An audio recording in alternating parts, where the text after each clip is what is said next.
Okay, we need to talk about something pretty obvious in here. You're probably thinking, Robinson, your model is so bad. Look at how sharp the edges are. Yes, and this is on purpose. I've done it on purpose. So you're probably wondering why.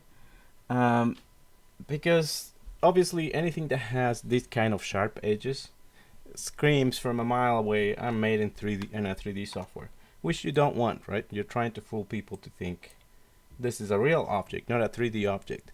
And this type of sharp edges like this, like exactly 90-degree angles, did not exist on nature. If you look at your table, you would think the corners are, or your desk that you're sitting at, you would think the corners are 90-degree angles, but they're not. They have a little curve to them, unless your table is made out of diamonds. So we need to achieve that on our model to make it look realistic. So how do we do that?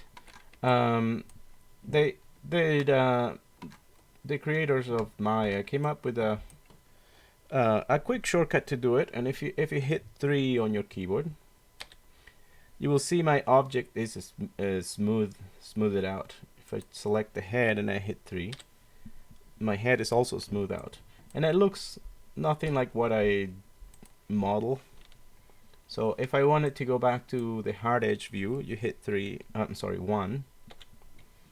So 3 and 1 will let you see smooth view and hard edge view.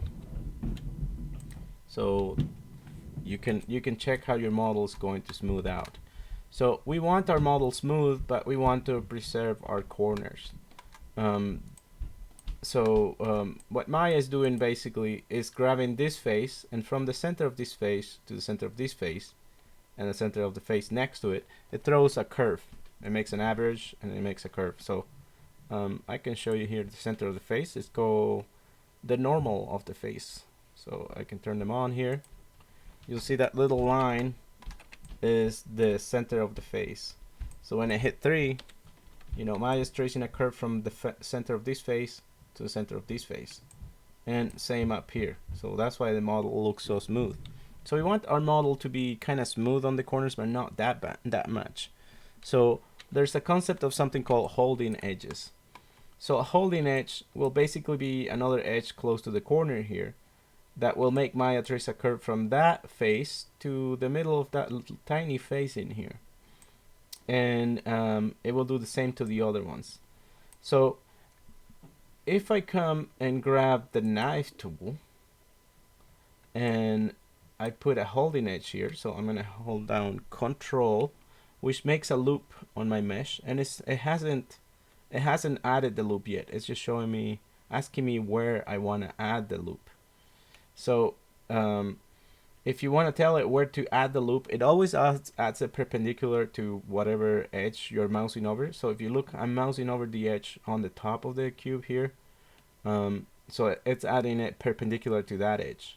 If I wanted to add a loop the other direction, I would have to mouse over an edge that's going up and down, and then the loop would be created perpendicular to that. So 90 degrees to that. So I'm going to put a holding edge here right at almost to the corner here, or very close. I'm going to click. Remember, I'm holding Control to get this edge loop. I'm going to click close to the corner here. Now if I hit 3, you'll see that edge is holding that corner. So that's why it's called a holding edge, because now Maya is tracing a curve from the center of this face to the center of this face, and from the center of this face to the center of this face. So that corner is holding. So this is called a holding edge. So I'm going to do the same to the top. So I'm going to again get the knife tool. Control Shift X is the shortcut. Hold Control and mouse over an edge that's going up and down here. And I'm going to click close to the corner on the top. And if I hit 3, you can see now that corner is holding. So that's why it's called a holding edge. And you can actually do it on soft edge mode, a smooth edge, which is 3, or hard edge. Or if you hit 2 on your keyboard, you can see the cage of the hard edge model and the smooth version of it. So I could do it here too. I can hold Control and mouse over these edges going horizontally, and click close to the edge. Now that edge is holding. I kind of lost my little flat spot here, so I'm gonna put a holding edge right next to it. So I'm gonna hold control and mouse over this edge that's going up and down, and click right against, oops, almost right there. And then I need a holding edge on the bottom of the Lego. So I'm gonna mouse over this edge that's going up and down, click in here. Now those edges are holding.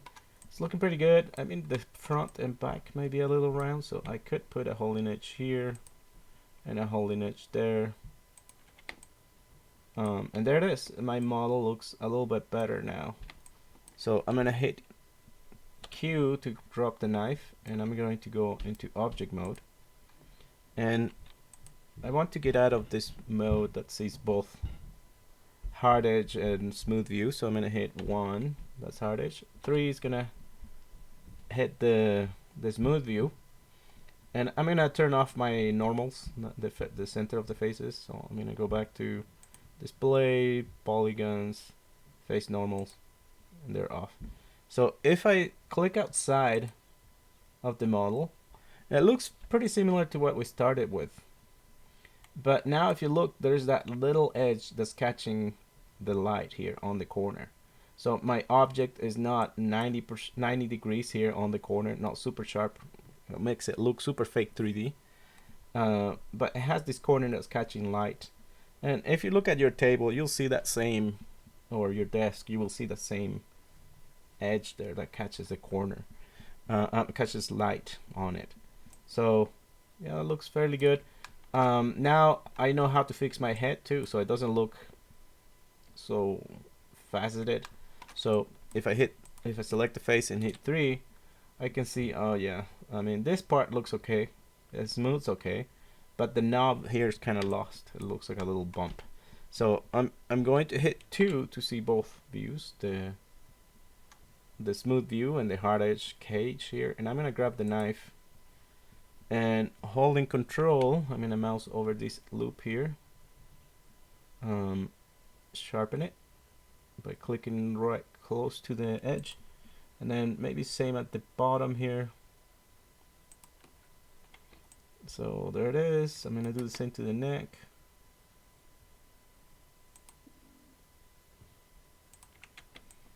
Okay, there it is. So now if I hit 1, I can see the hard edge view. I'm gonna hit Q to get rid of the knife, and I'm gonna hit 3. There's the head. It looks rounded. I didn't have to have a million polygons in there to make it rounded. Maya's doing that for me when I smooth it. So then when I'm modeling, I have less points to deal with. So it's a good habit to get used to this. And there's another reason, is when you take a model like this to a sculpting software, it will do the same. It will be the same than if you were hitting 3 on your keyboard. It will subdivide the face. So what's happening when you take your model to, let me show you with a plane here. So let me just create a plane really quick, and I'm going to remove some sides to these planes, and I'm just going to divide it here on the middle. So when you, let's say you wanted to sculpt on this later on, when you take, let's say you have this edge like this,